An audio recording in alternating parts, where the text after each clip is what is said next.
Atomic J! So today I want to show you how to make these mini clipboards that you can hold your post-it notes.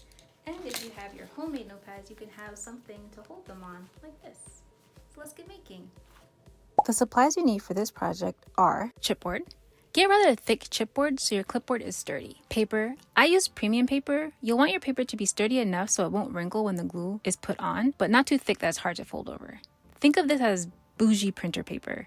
The one I recommend is in the description. Glue. I am using the glue that's been recommended for bookbinding. I chose it because of its archival benefits, but I believe Elmer's glue can work just as well. It just might yellow over time. You'll need a paintbrush for your glue. Honestly, a sponge brush might be better suited here, but I didn't have one. Scissors or an X-Acto knife. Scissors are optional, but an X-Acto blade is needed for cutting the chipboard. Mini clipboard clips. I got these off Amazon. If you buy these elsewhere, the size I used was 2.7 inches wide and a ½ inch tall. Rivets. Depending on which clips you get on Amazon, the rivets come with the clips. I bought a few since I sew and use these from time to time. The size I got are 8 millimeters wide and long. You'll need a rivet setter for the rivet size you've got. Most rivet kits come with a setter block, but I found this left marks on my clipboard. So I bought a flat bench block to skirt around that. A hammer, a ruler. Personally, I use a cork-backed ruler. This is so it keeps it from sliding around. Now, on to the tutorial. First step, you'll need some artwork. I based my measurements off of my memo pads. I made these notepads 3 by 3 inches, so I decided 4 by 4 inches for my final mini clipboard size would be a great size. For my design, I also added a ½ inch border around to account for turning the edges over the chipboard. That made my overall size to be 5 by 5 inches. When designing, be sure to keep all your important elements within the 4 by 4 inch square, but also focus around the ½ inch margins, since that is what you'll see when the memo pad covers the rest of the chipboard. In addition, you'll also need a back plate. Once this chipboard is covered, you'll need to cover the back with its design. I didn't want too much of the wrap to show on the back, so I sized my back plate to be 3 3/4 inches. However, when I went to cut and glue this, I realized an 1/8 inch border is just too much. So I changed this to be 3 by 7/8 inches. So this leaves about 1/16 inch border around the edges. If you're using a cutting machine to cut these out, make sure to leave some bleed. If you don't want to do all these measurements, I put them in the template for Photoshop, Procreate, and Canva. But you know I'm gonna ask for that email, so can I have it? Can I get your email? Once you have your measurements, it's time to art. If you don't art like me most of the time, you can also make a collage of pictures, magazine clippings, or use photography for this step instead. When you are done with your artwork, it's time to print. Once you're done, let your ink dry a bit. While your ink is drying, let's cut our chipboard. I like to use a cutting mat large enough to fit my chipboard. It helps to use the lines on the mat to line up your chipboard and acts as a good marker to use to align your ruler. So measure a 4 by 4 inch square and cut. Since this chipboard is thick, it takes a few passes to get my dull X-Acto blade through. This is also the reason why I use a cork back ruler so it doesn't slide around as you cut. Once you're done cutting, cut out your design. For the front of the chipboard, since we won't see the edges, I tend to cut these with scissors since it won't be seen and it's quicker. For the back plate, I am a little more precise and use an X-Acto blade. Next, it's time for gluing. I use these little sauce containers I bought off Amazon.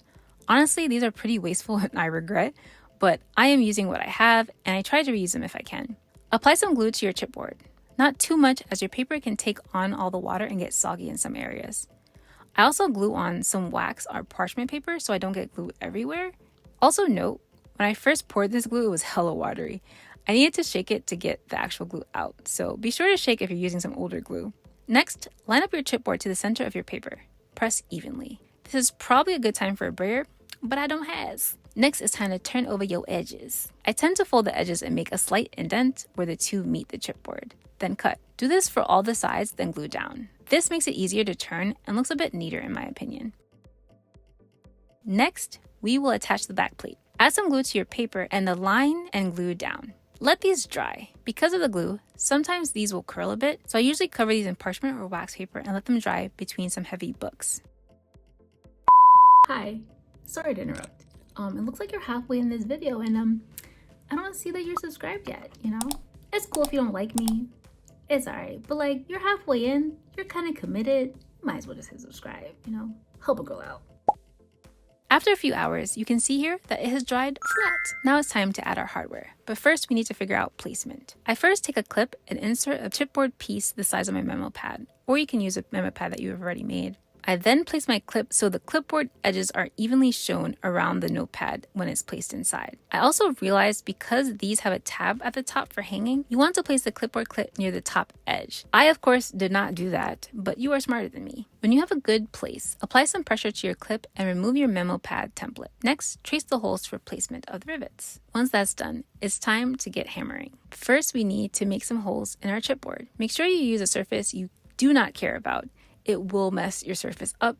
Here, I use a scrap piece of plywood. Now, place the hole punch inside the hole you just marked, and using a hammer, hammer it until you get to the other side. Clearly, I thought I was on the other side, but as you can see, I didn't quite get there and had to go back and hammer some more. But once you're through, repeat for the other hole. Now it's time for the rivets. Rivets come in two pieces. One has a pole and the other side is more of a cap. Place the rivet with the pole through the back of your clipboard. Place your clip through the poles, then place a rivet cap on the top. They kind of snap in place. You'll notice the clip is still movable because we still have to set them. Now take your bench block and place it on the bottom of your clipboard. Using the concave part of your setter, shown here, place on the cap and bang into place. Repeat for the other side. When these rivets are attached, you're done. Slide your notepad or post-it notes in and you have a mini clipboard. I think these would make great gifts or great to sell in craft fairs with your original artwork. Thanks for watching. If you like, be sure to subscribe to our channel. Bye.